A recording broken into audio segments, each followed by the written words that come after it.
Hallo maats, hoop dit gaan sommer baie goed met julle. Van die begin van die jaar af leer ons oor die vrug van die Gees. Daar is 9 eienskappe, en sover het ons van 5 geleer. Dan Stella, ek dink ons moet sommer gou-gou deur die 5 gaan, sodat ons vir die kinders kan herinner van die wat ons reeds geleer het. Die eerste een is liefde. Onthou julle, dis toe Boelie gedink het 'n skelm het by sy speelkamer ingebreek en al sy speelgoed gesteel het. Hy was baie kwaad. Maar ouma Griet het hom geleer dat hy vir almal moet lief wees, selfs die mense wat slegte goed aan jou doen. Die tweede eienskap van die vrug van die Gees is vreugde. Onthou julle toe Boelie so graag 'n hoofrol in die skoolkonsert wou gehad het. Maar die enigste rolle wat hy en Oelie kon kry, was die van bome.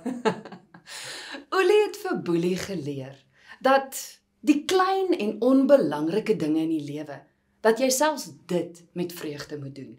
Nie net die groot en belangrike goed nie. Die derde vrug van die Gees is vrede. Boelie was baie bekommerd oor alles wat hy om hom hoor en alles wat hy om hom beleef. En met daardie bekommernis het hy na sy ouma toe gegaan. En ouma Griet het hom geleer dat jy vir God al jou bekommernisse moet gee. Jy moet bid daaroor en vra vir vrede. En dan sal God jou seën met vrede wat alle verstand te bowe gaan. Die vierde eienskap van die vrug van die Gees waarvan ons geleer het is geduld. Ek onthou daai elke dag, want ek sukkel steeds daarmee. Onthou julle, dit is toe Boelie so ongeduldig was met sy ouma, omdat sy hom nie gou genoeg by die huis kon kry nie. Of toe hy so gesukkel het met sy wiskundehuiswerk. En onthou julle ook, toe hy vir die Here gevra het, hoekom hy nie sy maatjie gesond maak nie. Hy het dan al soveel keer vir hom gevra om dit te doen. Daardie dag het ons geleer, dat ons in soveel verskillende omstandighede moet leer om geduldig te wees. Die vyfde vrug van die Gees is vriendelikheid. Onthou julle Oelie se kwaai buurman?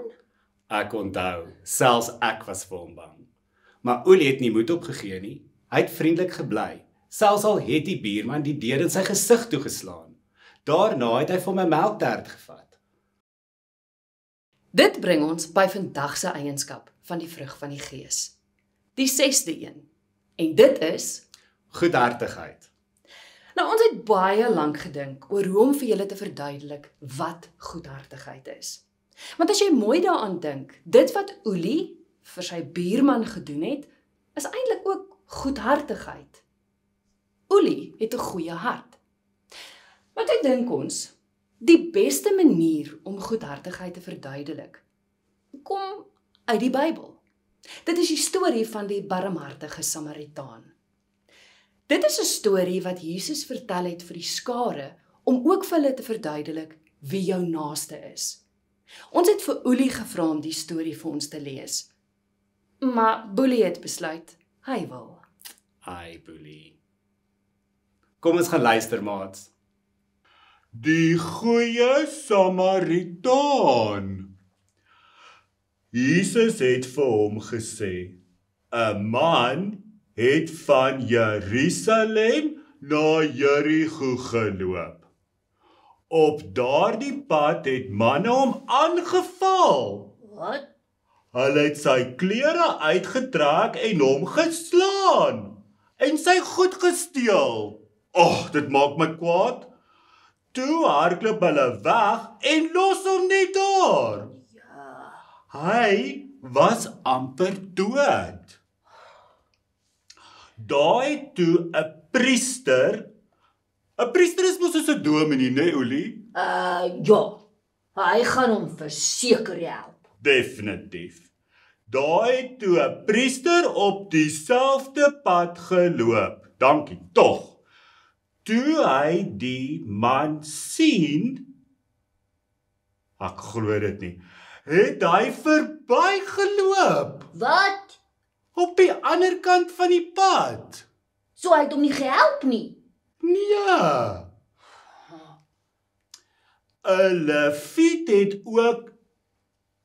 Wat is 'n leviet, Oelie? Ek dink 'n Lewiet is ook 'n soort priester. Hy het in die tempel in Jerusalem gewerk en hy was bekend daarvoor dat hy baie goeie dinge gedoen het. So hy gaan hom verseker help. Definitief. 'n Lewiet het ook daar verbygeloop en hy het dieselfde gedoen. Wat, het hy hom ook nie gehelp nie? Toe hy die man sien, het hy verbygeloop op die ander kant van die pad. 'n Samaritaan. Wat is 'n Samaritaan, Oelie? 'n Samaritaan het in Samaria gebly. Dit is so 'n ander gedeelte. En ek dink amper Samaritane en Jode het glad nie van mekaar gehou nie. Hulle was vyande. So daai Samaritaan gaan beslis nie die man help nie. Maar wie gaan dan die man help? Ek weet nie, lees verder, laat ons kyk. 'n Samaritaan het daar aangekom op dieselfde pad. Toe hy die man sien. Nee, toe hy by die man kom en hom sien, was hy baie jammer vir hom. Hy het nader gegaan en hy het die man se seerplekke toegedraai en die olyfolie en wyn daarop gegooi. Die Samaritaan? Ja, die Samaritaan het sy donkie nader gebring. Hy het die man op die donkie laat ry en het hom na 'n herberg geneem. Wat is 'n herberg? 'n Hospitaal? Nee, ek dink 'n herberg is soos 'n hotel of 'n gastehuis. Ek dink jy het mense het daar gebly. Ek weet nie, ek dink so. Hy het hom toe na die herberg geneem. Daar het hy goed vir hom gesorg. Die volgende dag het hy 2 silwergeldstukke uitgehaal. En hy het dit vir die eienaar van die herberg gegee. Hy het vir hom gesê, jy moet goed sorg vir die man. En as hierdie geld nie genoeg is nie, dan sal ek vir jou nog gee, wanneer ek weer hier verbykom. Wow! Jesus vra toe vir die skrifgeleerde, wat dink jy? Wie van hierdie 3 mense het 'n naaste geword van die man vir wie daardie manne aangeval het? Die skrifgeleerdes het gesê, daardie man wat jammer was vir hom en wat hom gehelp het. Toe sê Jesus vir die skrifgeleerdes, gaan en doen wat die Samaritaan gedoen het. Wow. Tannie Stella, jy's reg. Daardie storie verduidelik presies wat goedhartigheid is. Jy weet oom Henry, hoekom ek so baie van die storie hou, is omdat hierdie man, die Samaritaan, het 'n Jood gehelp. Hulle is eintlik vyande. En hy het hom gehelp sonder om enige iets terug te verwag. En weet jy wat? Hy het nie na hy hom gehelp het, dit vir almal gaan vertel nie. In vandag se dag en tyd, jammer om te sê, sal mense 'n selfie neem as hulle goed gedoen het en dan sal hulle dit post op Instagram. Maar kom ons vra die Here om ons te help hierdie week met goedhartigheid. Here Jesus, help ons om goedhartig te wees teenoor alle mense. En help ons ook om mense raak te sien wat ons hulp nodig het.